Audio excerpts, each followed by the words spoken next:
అదరగొట్టే కారం రంగు రుచి ఆచి కారం పొడి.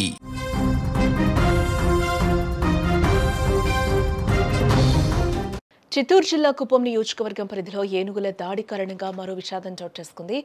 కూర్మాయపురం గ్రామం సమీపంలోని మల్లకుంట వద్ద వరి పొలానికి కాపలాగా ఉన్న కిట్టప్ప అనే వృద్ధుడు ఒంటరి ఏనుగు దాడి చేసి ప్రాణాలు తీసింది. వరి పొలంలో ఉన్న కిట్టప్ప గుడిసె వద్దకు ఒంటరి ఏనుగు వచ్చి బీభత్సం సృష్టించింది. గుడిసెను ధ్వంసం చేసి లోపలున్న కిట్టప్పపై దాడి చేయడంతో ఆయన అక్కడికక్కడే మృతి చెందినట్లుగా కూడా తెలుస్తోంది. కిట్టప్ప మృతితో మల్లకుంట గ్రామంలో తీవ్ర విషాద ఛాయలు అలుముకున్నట్లుగా కూడా తెలుస్తోంది.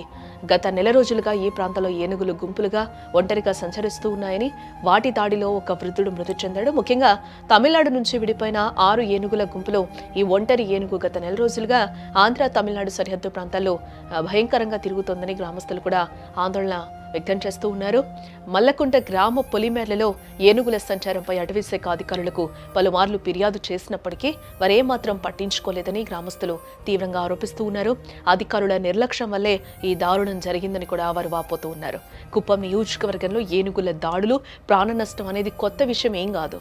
ఏళ్లుగా సరిహద్దు గ్రామాలను వణికిస్తున్న ఈ ఏనుగుల బెడద ఒక శాశ్వత సమస్యగా మారిపోయింది. పంట నష్టంతో పాటు ప్రాణ నష్టానికి గజరాజులు కారణమవుతున్నాయి.